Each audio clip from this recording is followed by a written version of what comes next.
Hi, everybody. Good evening and welcome to Evoke Therapy Programs broadcast. Today is Tuesday, March 16th, 2021.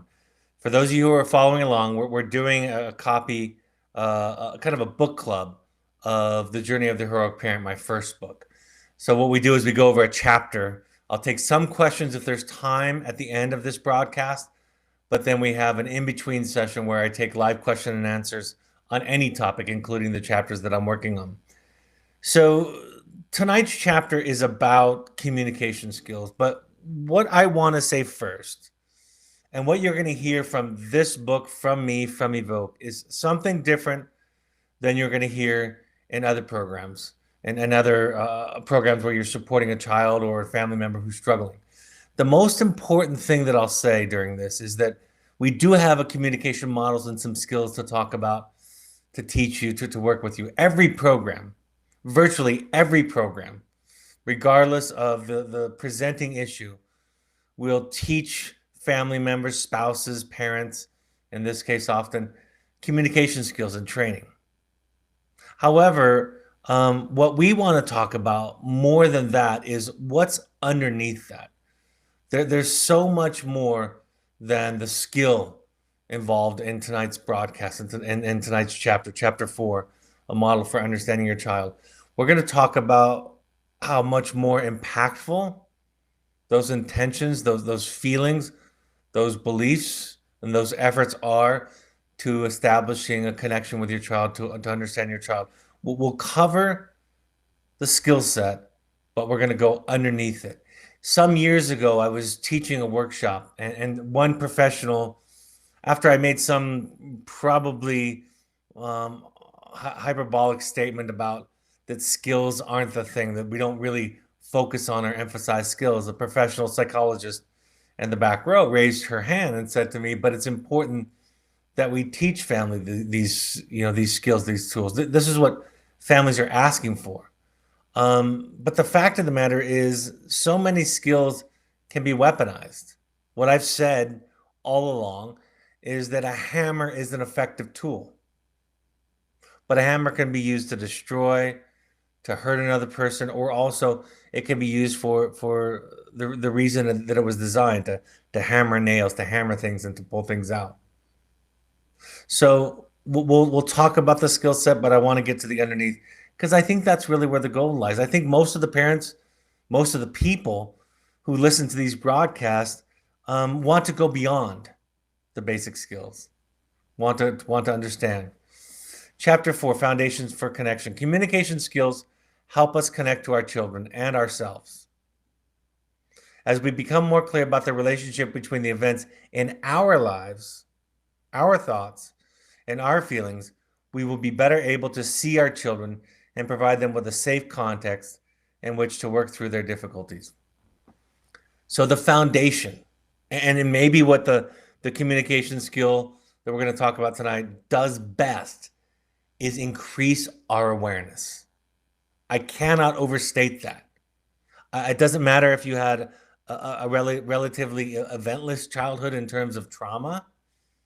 Doesn't matter if you report that your childhood was good and positive. Doesn't matter if you're functioning well by many of the metrics that functioning is measured today in our society. It doesn't matter if you're doing well. That a deep awareness of oneself is the key.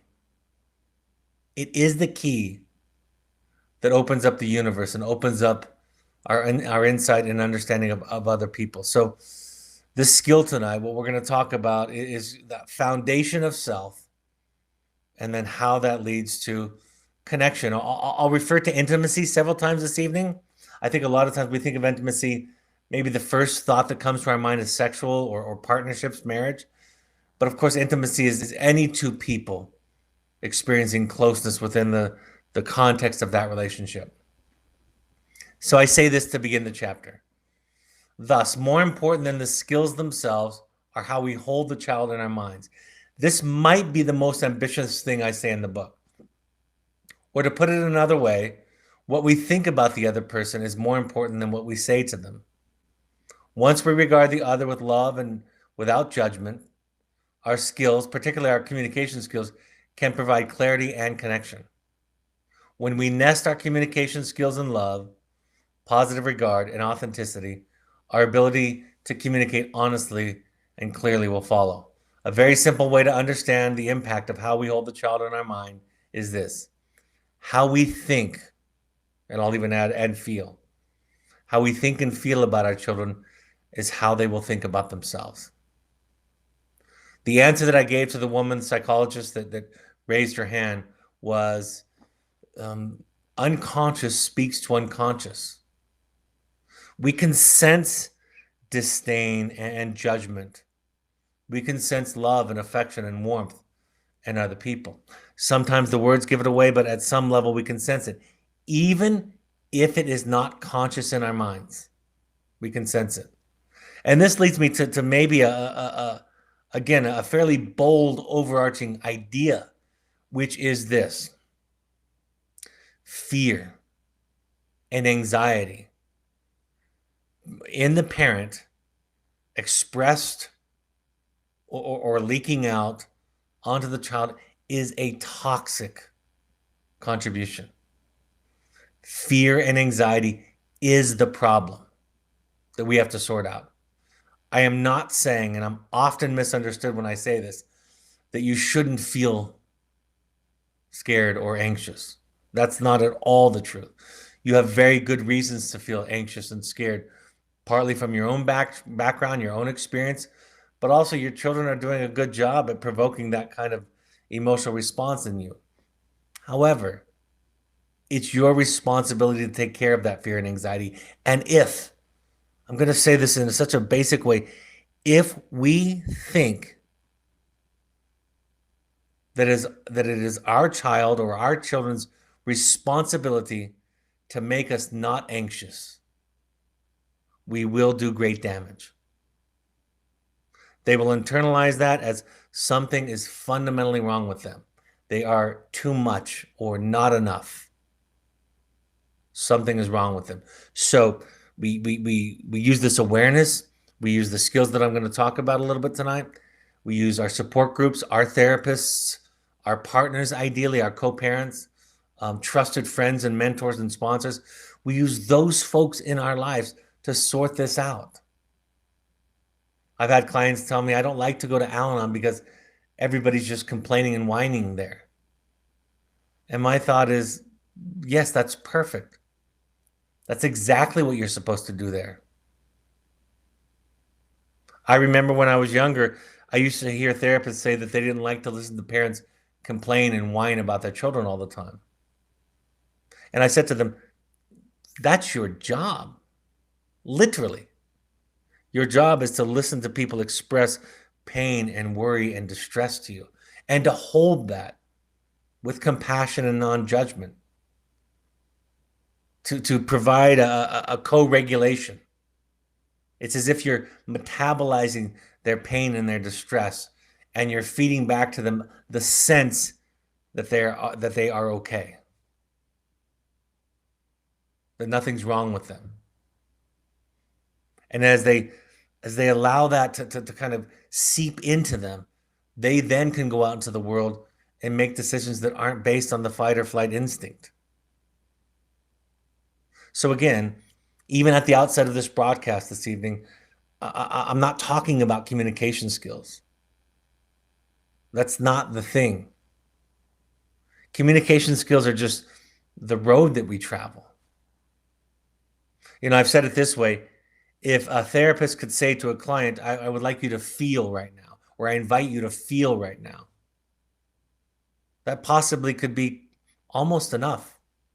But since we can't just ask people to feel, we follow the therapist cliche and we say, tell me how you're feeling. Tell me what that's like. And if we're doing a good job, we don't tell you right away that you have distorted thinking or how wrong your thinking is. Those are what young therapists do who are attached to theory because they don't know what to do or how to be with somebody. We just understand it. And most importantly, you then, as the client, unravel the thinking error, the exaggerations, the catastrophizing, the so forth. At times, there are moments to kind of teach you about that, but the invitation to ask you, to ask your child for you to ask me how are you feeling is an invitation to express it, to impart, feel it. And then the therapist, or I think there's a lot of parallels between being a therapist and being a parent. The therapist or the parent become the container, become the safe place where you can feel. And remember this. This is the best kind of visceral way that I can describe this idea that if somebody comes to you, if a child comes to you and says to you, I am tells you some story about themselves, and your response is to gasp in fear and terror, they've learned one thing about you immediately, which is you're not a safe person to talk to. They're going to go have to talk to somebody else.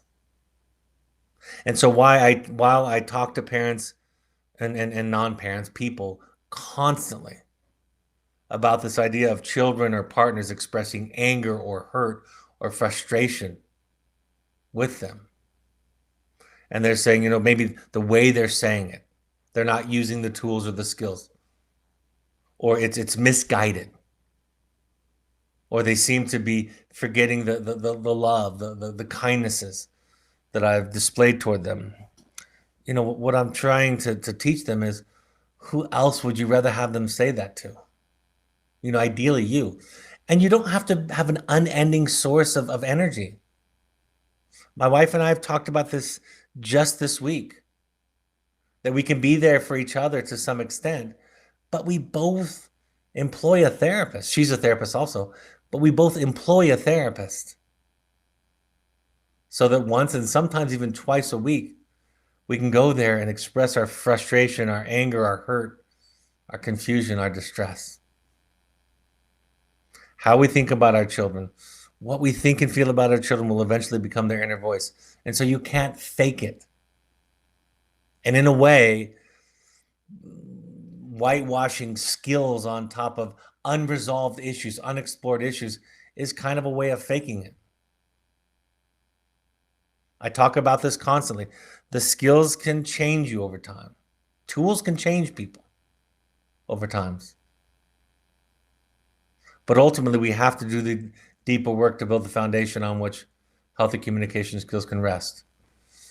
This next idea is how the why, the intent, is more important, is greater than the how. So I write this: to be clear, communication is not a tool for changing the behavior of others. And that could almost be its own slide. But I go on.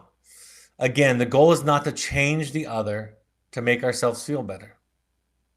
We don't get our children to stop doing drugs or stop cutting on themselves or stop refusing school so that we feel better, ideally. If we do that, we're implicitly, this is an important paragraph, if we do that, we are implicitly telling our children that it is their job to make others happy, which predisposes them to lose themselves and can also create vulnerability to peer pressure. We then become the creators to peer pressure. One of the things that I think about as a father of my 4 children, we think about as parents of our 4 children, is always this idea: are we doing this? Are we asking our children to get better, to be safer, to be healthier, so that we can feel better? Or are we taking that responsibility for our serenity, our peace of mind on ourselves so that we can show up to the child balanced and grounded and authentic and full of capacity? Going on, I write, rather, we use healthy communication skills as a way of allowing 2 people to be fully present in the relationship. When I teach parents not to use their feelings and their words to try to guilt their children into behavior change, I am often misinterpreted as saying, don't tell your children how you feel. Now, I must admit, I've progressed in this issue a bit where I'm saying that sometimes. I'm almost at that point. But if this next thing that I'm about to say could be true, I wouldn't feel inclined to say that. The main point that I'm saying is we tell our children how we feel so we can be present with them and more intentional in our response to them. If we can say it with the intent of being present with them, being more intentional, that's okay. And I was thinking about this today in regards to something else. A large part of therapy is knowing your intentions. I've told you, you've heard me if you're listening, and most of you listening live, and I'm sure many of you listening, this isn't your first broadcast, your first podcast. I've been in therapy for combined well over 30 years of my life. It's a mindful activity. And in essence, what I have realized is my intentions, right? I can sense them more than I could when I was younger, due to in large part the work that I've done in therapy. I'm not afraid to admit to myself as much as I was when I was younger that there's ego involved, that I am trying to make somebody feel guilty, that I am trying to change somebody's behavior, and because I've developed that practice, I guess it would be. It's also a skill, but it's a practice that's confronting the parts of me that I was told to not like, the bad parts. I can see them in you.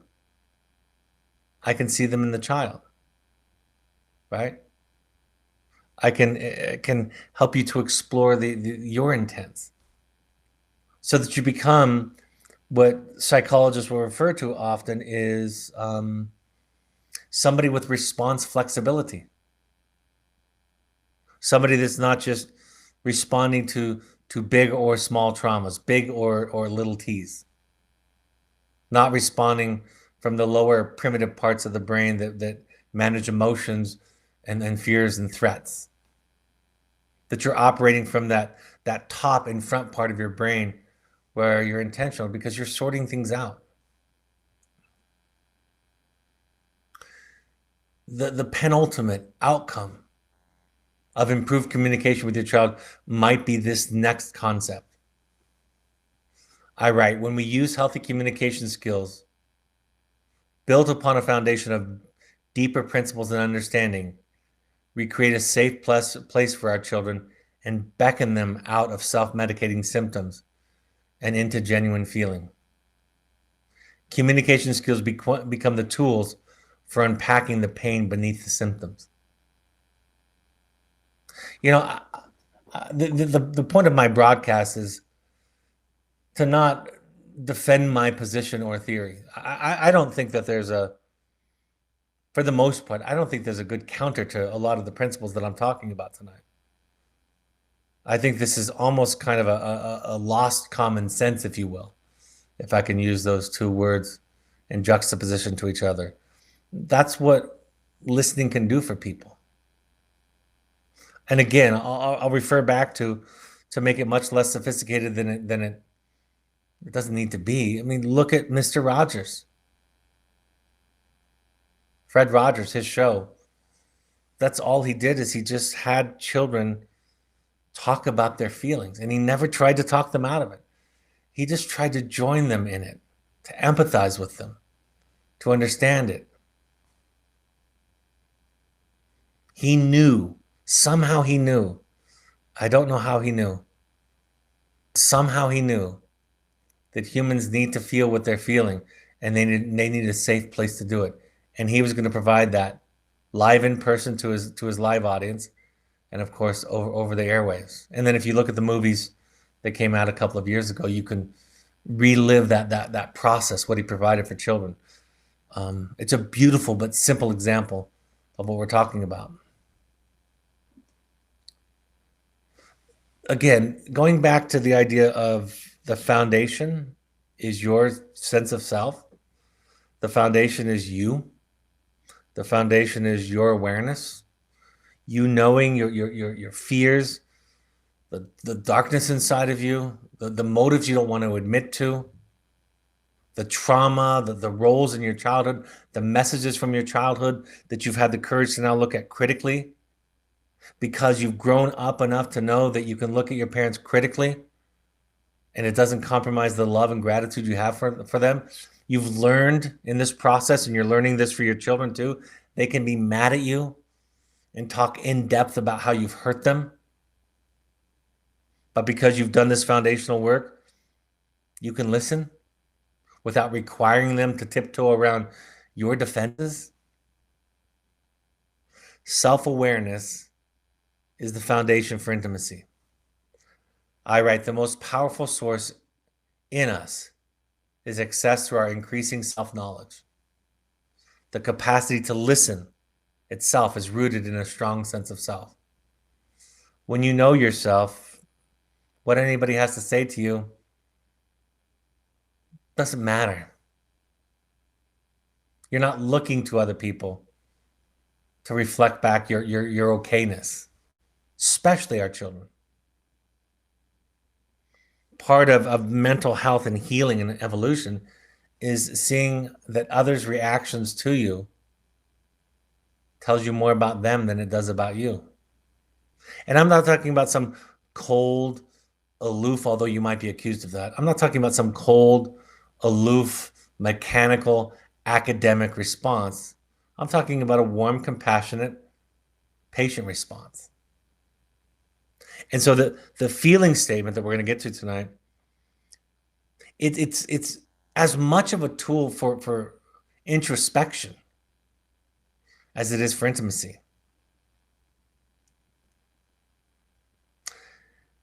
The I feel statement, our version of it, and we didn't invent this. There are many models of this. They all have very, very similar skills. We just picked and chose from various models and came up with one that we felt good about. Ours goes like this, and I'll just read it to you in steps. The first step is I feel, and then you state an emotion, a feeling. I feel this way when, and then you describe the event that triggered the emotion, positive or negative. The third step is I feel this way because I think. I feel frustrated when you walk out of the room when we're talking. I feel this way because I think you don't care about our conversation or you don't want to hear what I have to say. What I hope that I can control is that I can talk to you and be patient. What I hope that I cannot control is that you'll stay in the room longer and give it a chance.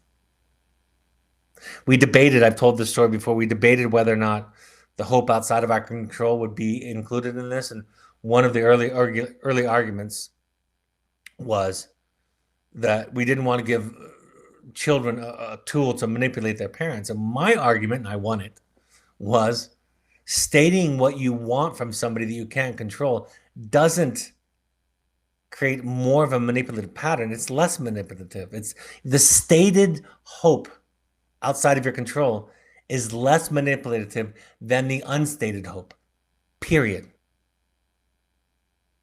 The stated, overtly stated hope outside of your control is less manipulative than the unstated hope outside of your control. But more important than what this does between two people, and I think early in, probably because it was presented to me this way, and I probably thought at this level of depth early on, was I thought that this was a skill that was principally, if not wholly, about communication between two people. But as I went on and realized how often it failed to accomplish that, because it fails to accomplish that all the time, then I thought, what's the value of such a skill if it doesn't accomplish what the goal seems to be? And then my thought is, it's okay if I use this as an internal guide, map, compass to explore who I am. If I can sit in my therapist's office and say, when somebody walks out of a conversation, this is what it means to me. And here's what I can control, and here's what I can't control. I am, in essence, exploring the landscape of the inner self. And If somebody is in relationship with me and wants to engage in that with me, yes, we can have closeness. Not many people formally use the I feel statement. Doesn't matter how we introduce it in our program, doesn't matter how much we require its mastery, doesn't matter about the assignments that you write. I don't use this feeling statement with my family formally like this, but the principles that it evokes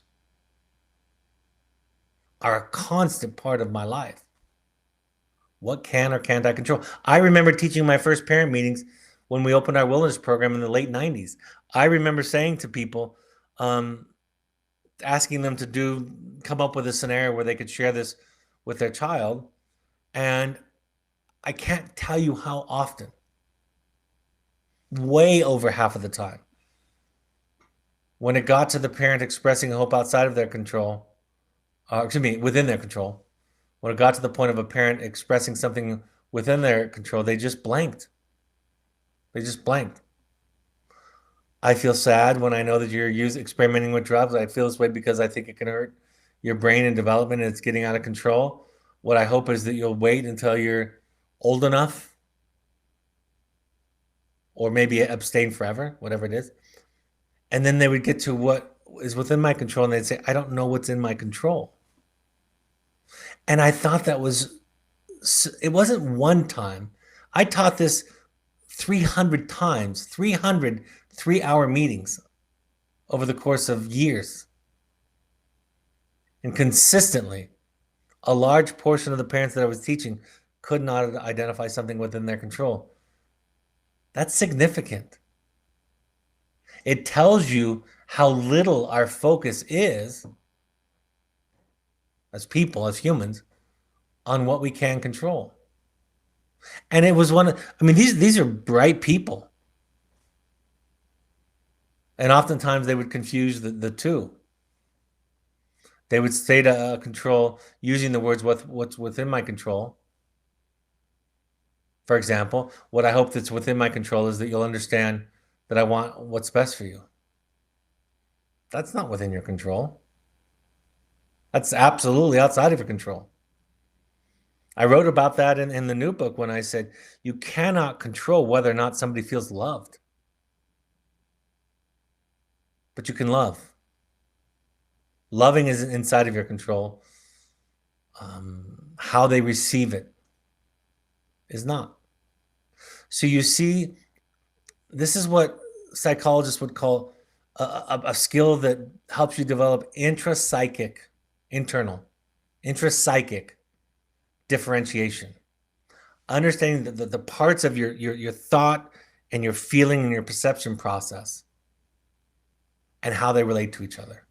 So while I don't use the I feel statement formally in this format in my family, and very few people use it after our program formally like this, what I hope it does is I hope it speaks to and helps people understand the depth of feeling and the differentiation and how their interpretations aren't necessarily the truth. You know, that third step, I feel this way because I think, that is not maybe completely, but close to it, about you and your interpretation. It's probably where we get into the most trouble. You could be walking out of the room because in your family, anger wasn't allowed. And I was expressing anger. Not because you don't care about me or what I have to say. So the I feel statement is a tool for intrapsychic differentiation first, for awareness of self first, and secondarily, for communication next. One more thing before I go on. Besides knowing that sharing feelings with your child to get them to change their behavior is inappropriate, knowing that as I suggested, that communication skills are skills that allow you to be more present with each other, I should also make mention at this point that children are not meant to contain you. I feel like this broadcast tonight might be the kind of where everything comes together in the work that we do. Children are not meant or built or were never supposed to contain you. They can't. It's too big. Biologically, genetically, they're not set up to be able to hold your pain and distress and fears and anxiety. Doesn't work that way. It's overwhelming for them. It's threatening to them.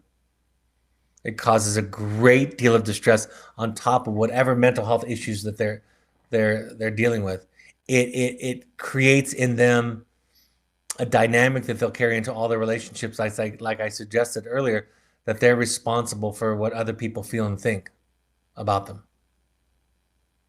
It is really risky if it's used in that way, and if we give to them our big feelings. The second part of the principal skill that we talk about at Evoke, and again, we didn't invent this, is reflective listening, sometimes called active listening. I like what the Buddhists call it. They call it deep listening.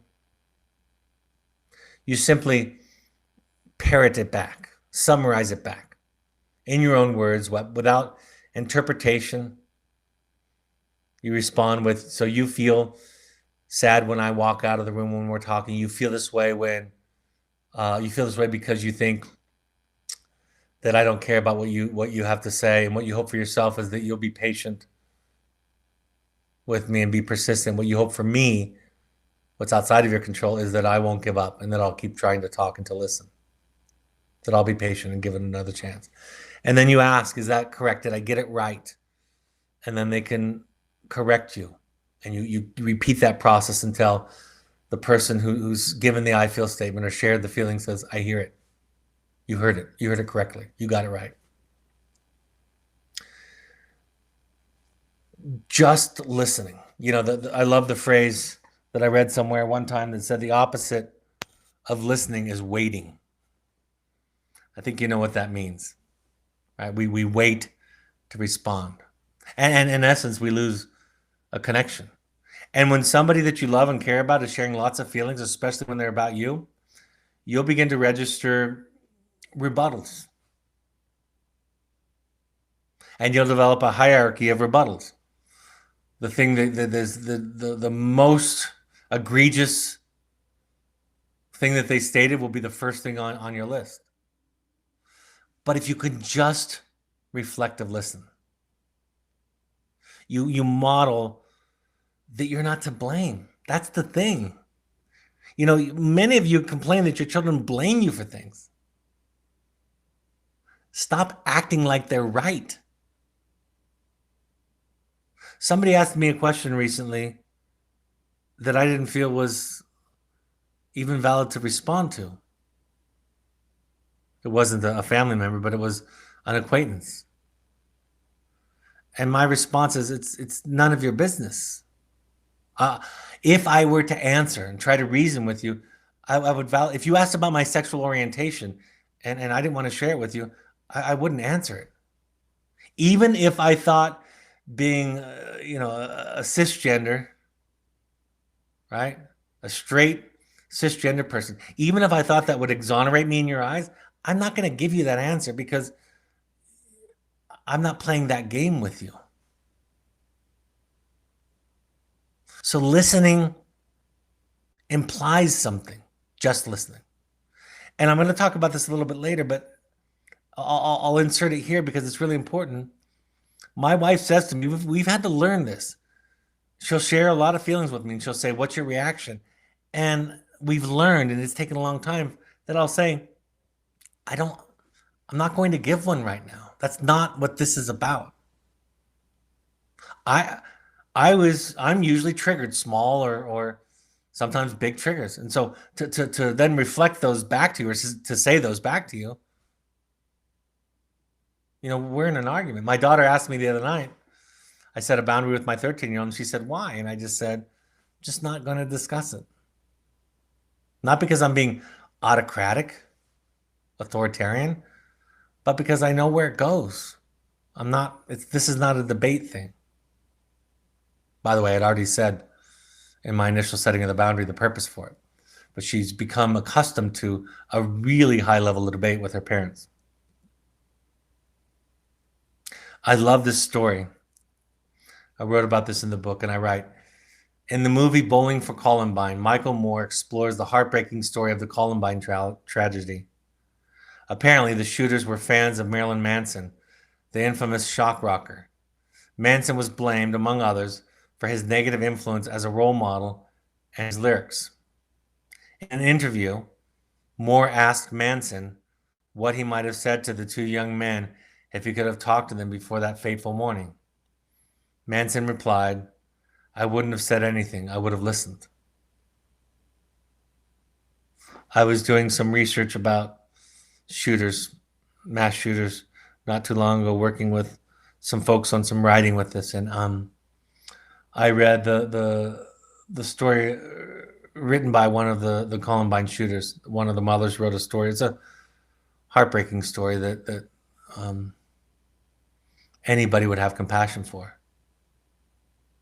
And one of the things I learned from her story, and I've learned about it since, was that her son wrote in art class, or excuse me, in a writing class, he wrote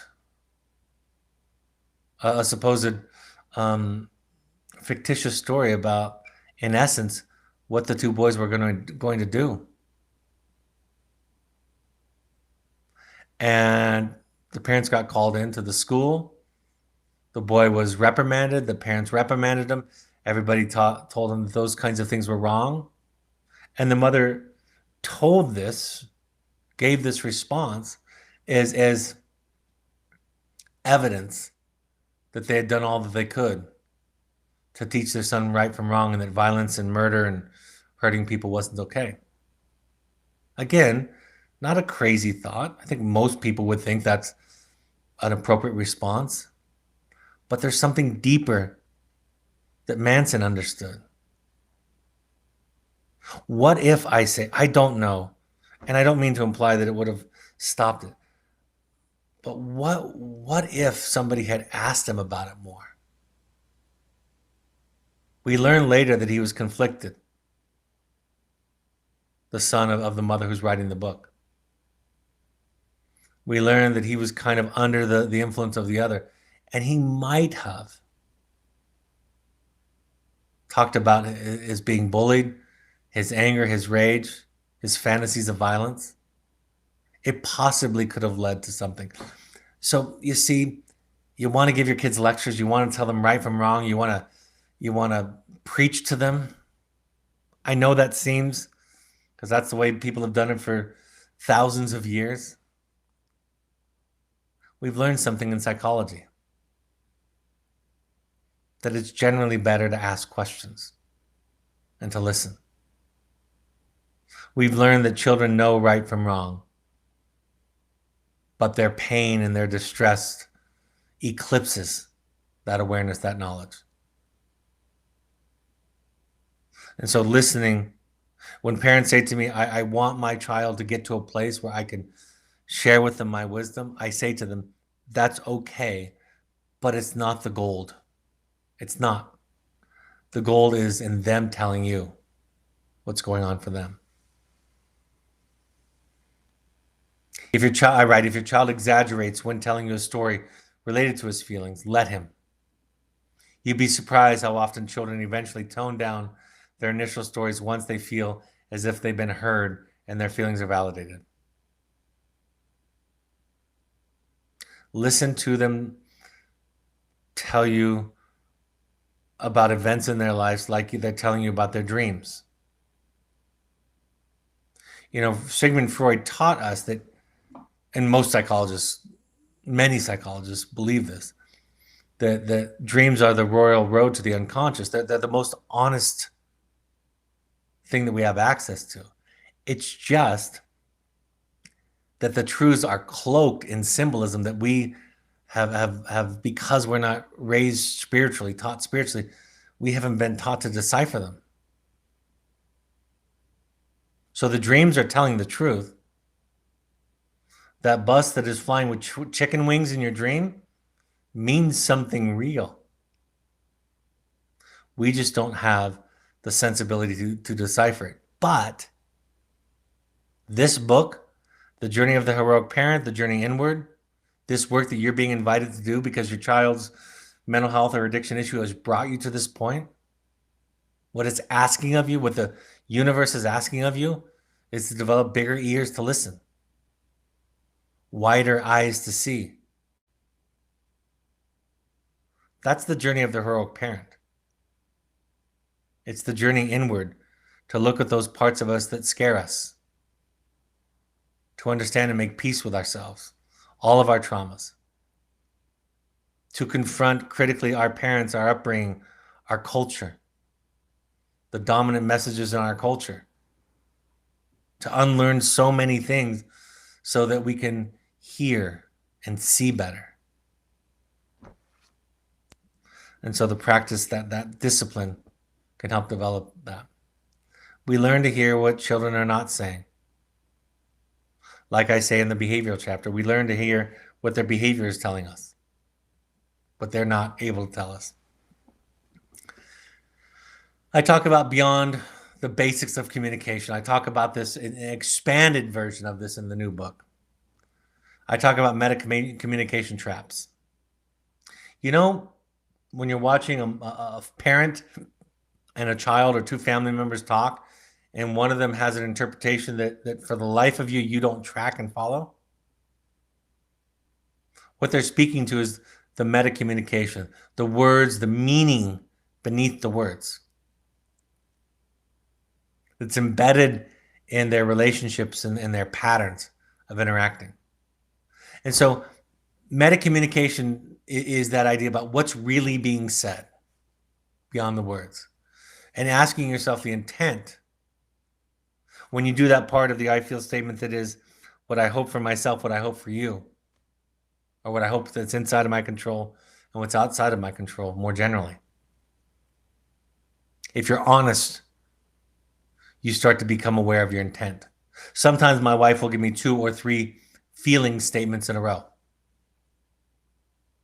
And I'll ask her after the second or the third one, I think you've said it to me already. I think I've heard it.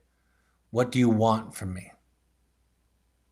And often it's something outside of her control that I may or may not be able or willing to do at that time. So we learn to state the intent, to ask for it. I give an example in this chapter. I'm angry and frustrated at your behavior. This is from a parent to a child. You don't have to do anything about those feelings. Those feelings are mine. It might help you to know how I am feeling. You can look at what you're doing, but I don't want you to change just because I'm upset. I'm going to take some time and sort out what I'm feeling, and then we are going to talk about what's going on with you. There may be a consequence, but if I decide what that is right now, I'm afraid it's going to be based on my anger and not what you truly need. See, our primitive, powerful, big emotional reactions will lead to decisions and behaviors and consequences from us that are based on our need to feel safe, right? They're self-protective.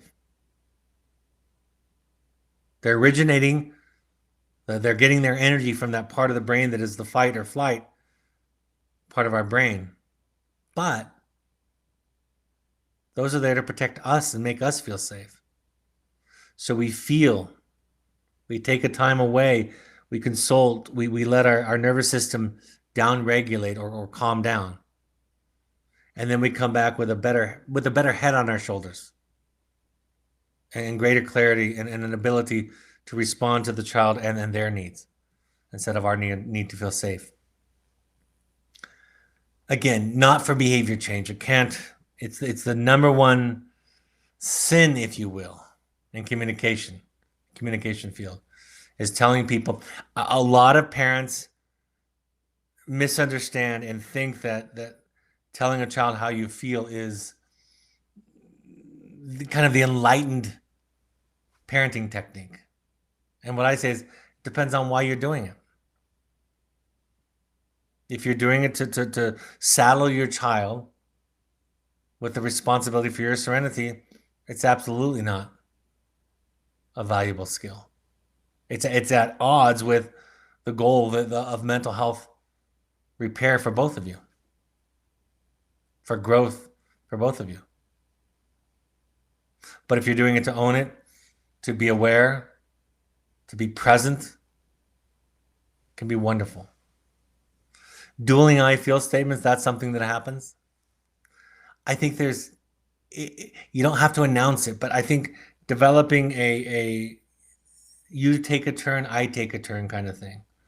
I say in the book, the pause between their I feel statement and your I feel statement can be 5 minutes, 5 hours, 5 days, 5 months, 5 years.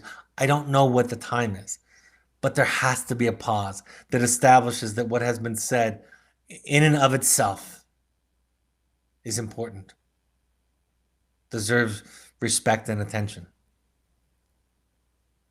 So just because you're using an I feel statement in response doesn't mean you're effectively communicating. It most likely means you've weaponized the skill. Clarifying facts is the biggest temptation. So behavior changes may be the biggest sin, but the biggest temptation is interpreting a dream literally, basically. See, the lonely part, and I'm not talking about this superficially, the lonely part of the work at Evoke is that you have to muster your own sense of self. That the things that I tell you aren't for your children's ears. The principles and ideas that I share with you aren't so you can repeat them to your child. You listen to your child, but you run it through the filter that I call the adult brain or the parent brain, or it could be a partner or somebody else, and you make a decision. You take in that information and you respond intentionally. A quote from the book is dialogue as opposed to listening may be counterproductive. And the older and more experienced I get at that, the more I'm clear how often that is true. If you were to share with me a lot of your feelings, it's not going to be a technique or a trick.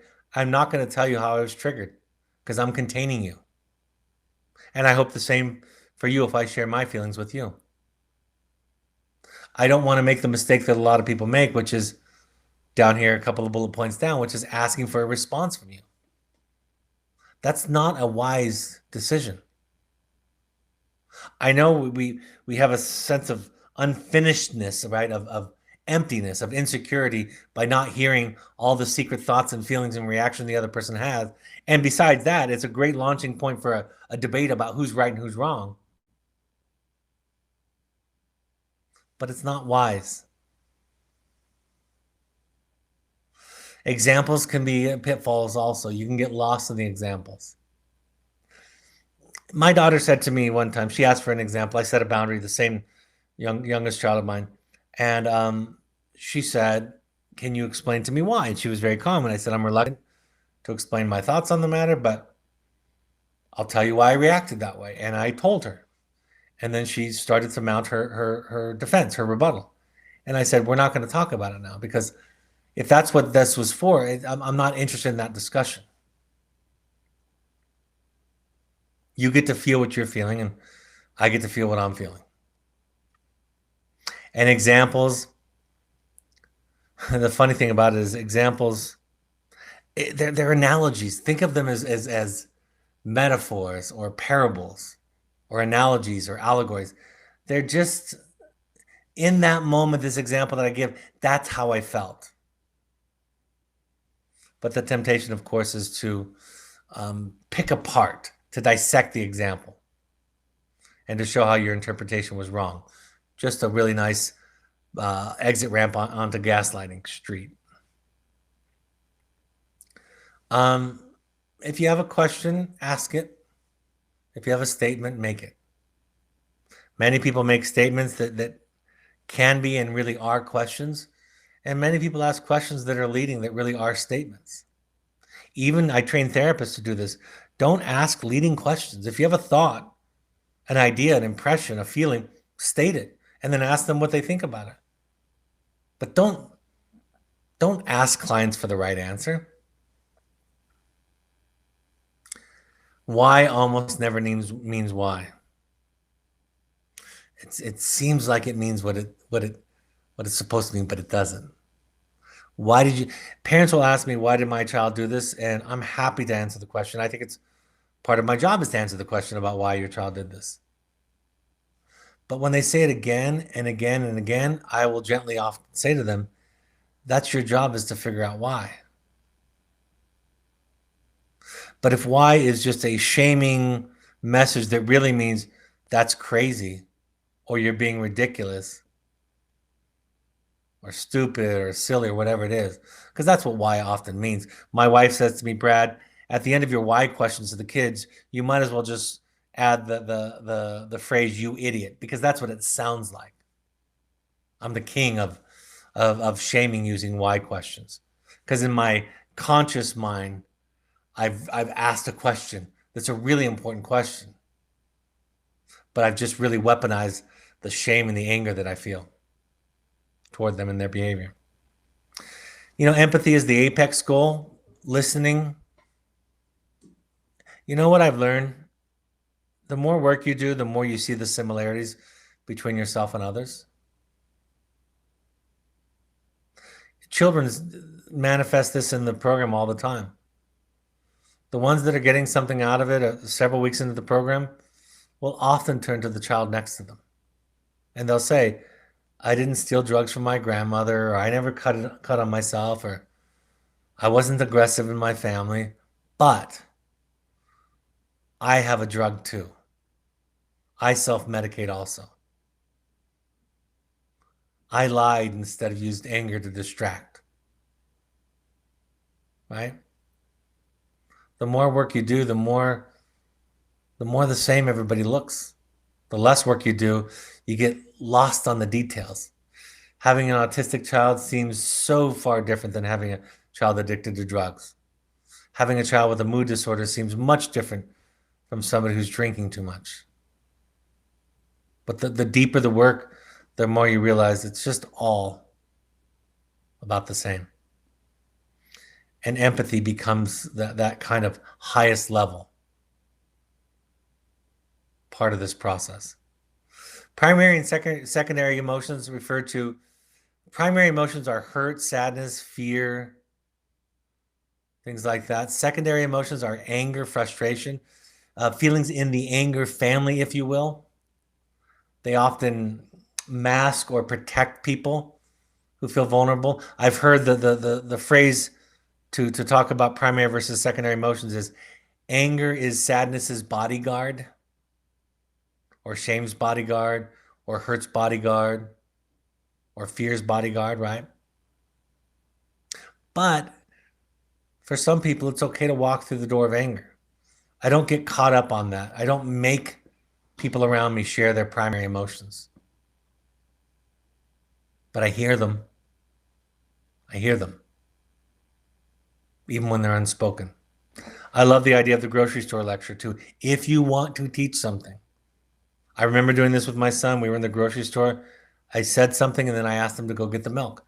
And I ended the conversation doing it in a car that's, anything but sitting knee to knee, eye to eye, putting the child on the spot. Something more casual or seemingly offhand can be a way to get very small messages. One sentence. The one sentence lecture. Like I said, anger, I wrote, anger is often the door we walk through to find the other. So it is okay to take what is given. And adolescents are angry a lot of times, and young adults are angry. So if we want to get to know them, when my mother says to me, even today, when she says, I want to know what's going on for you, my response is, are you sure? Because I can tell you, but it might not be pleasant. It doesn't mean I don't love you. It's just I'm not sure you really want to know.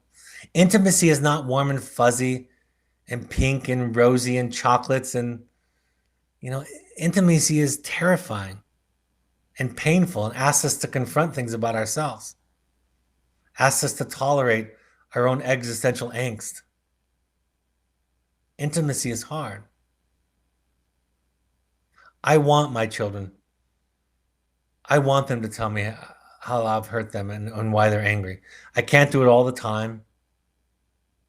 There are days when I don't have the energy and moments when I'm overwhelmed, for sure. That's me being a self, me being a human.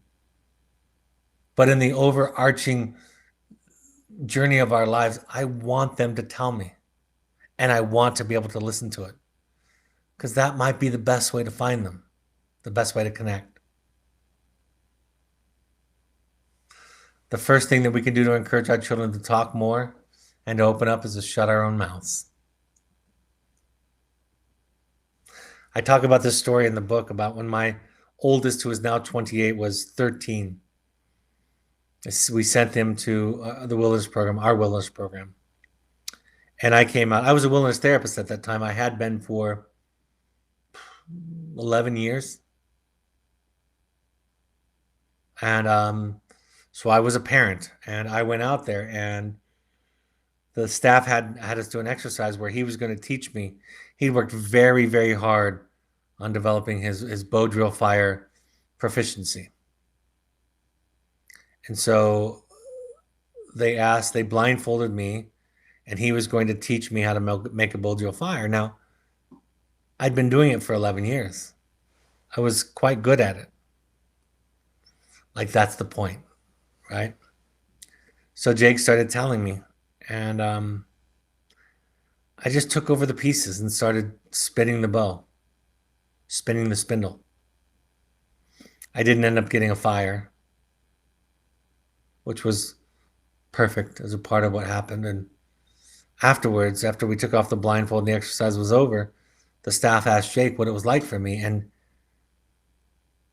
tears filled Jake's eyes. I mean, this all lasted about an hour and a half. Tears filled Jake's eyes, and he said, "It's just like talking to my dad all the time. He doesn't listen and he knows everything. And having a conversation with him," he said, "is like having a conversation. It's like playing basketball one-on-one with Kobe Bryant. I will always lose." And I've told that story, of course, hundreds of times, and it still brings a sadness. He was right.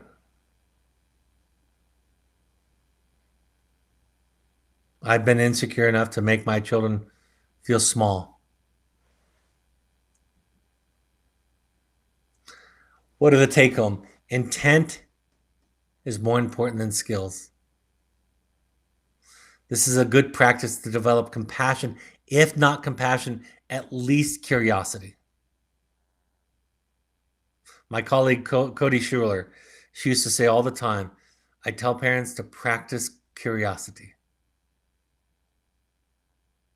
Instead of saying you shouldn't do that or that's ridiculous, ask yourself, I wonder why they're doing that. Something that seems on its surface to be illogical, irrational. I wonder why they're doing it. Of course, the skills aren't for behavior change.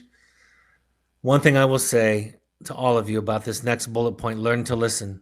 You're not doing as well as you think you are.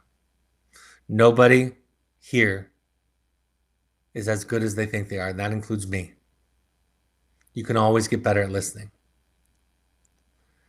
This is a skill set and a construct. This communication idea is a construct for understanding the other person as an other person.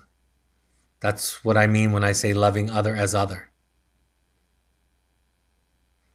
Losing your mind, listening. Losing your mind enough to get inside of their head, to see the world through their eyes. It's in part a way to express our boundaries, but it's built on the self-awareness, self-development. And remember, children weren't meant to hold our feelings. That's not the design. They can't do it. And so if you're overflowing with emotions, even if it's because of your children's behaviors, go get help. Don't make them help you. Don't make them heal and soothe your distress that is caused in part by their mental health issues. It will not work. Healthy communication gives people a path. That's really what this is. It's a path, a road that we can travel to pass through our painful and difficult emotions. And part of it is you have to let go of ego to listen. You have to be okay with being human, being imperfect. Like I say in later chapters, I'm being the idiot. I don't really have time for questions. So any questions that have come in, we can save those. You can submit those to webinar at evoketherapy.com, and we'll take those up in the next meeting. So I'll just go over a couple of announcements. My books, The Journey of the Heroic Parent, is on Amazon. So is The Audacity to Be You. And there are audiobooks for both of them. The audiobook for The Audacity to Be You is my voice. If you want to do a deep dive into your own work, I can't think of a better use of your time and resources. We have intensive programs for anybody. You don't have to be a parent. You don't have to have children. You don't have to have a child in our program for sure. The next opening is April 28th through May 2nd for our in-person. We still have a spot available for the online one next week, March 24th through 26th. And then we're doing Finding You 2 in May 12th through 16th. Email intensives@evoketherapy.com for more information. We also have a Pursuits program. These are adventure trips for families or young adults. They can be 3 to 30-day programs. They can be for in between or maybe the conclusion of your programs. You can design them. They're all custom designed for you. We have online support groups. The next one for our wilderness families will be March 18th at 6:30 p.m. Mountain Time. And for our intensives folks will be April 13th at 6 p.m. Mountain Time. Just email malia@evoketherapy.com for more information or to register. We ask all current parents to go to 6 12-step support groups. Any combination of Al-Anon, Code of Families Anonymous, Adult Children.org, or you can go to refugerecovery.org or NAMI.org for resources, free resources in your local area, local chapter. All of these broadcasts are available on any of your favorite podcast app. Just search Finding You and Evoke Therapy podcast and subscribe there. You can also go to soundcloud.com on your computer and listen there. You can find us on Twitter and Instagram using the handle @EvokeTherapy, or on Instagram. You can also find @EvokeTherapy Intensives. On Facebook, you can search either Evoke Therapy Programs or Evoke Therapy Intensives, and the blog has new content each week written by our therapists and staff members. Here's a list of the upcoming webinars. The next broadcast will be March 22nd. That is a week from yesterday. It'll be at 6:30 p.m. Mountain Time. That'll be a live Q&A. I'll take any leftover questions, any questions that get sent in between, and any live ones that happen that evening. I see a couple of you thanking me for the webinar. I just want to tell you, you're welcome, and it is my joy and my pleasure to be doing this work along with all of you. So thank you for joining me this evening. On behalf of your children, thank you for being willing to do your work, to listen in, to tune in. And I hope these are helpful points of contact as you go through this process, however you're listening, whatever your journey on, whether you have a child with Evoke or not. Take care, folks. I'll talk to you next time. Bye-bye.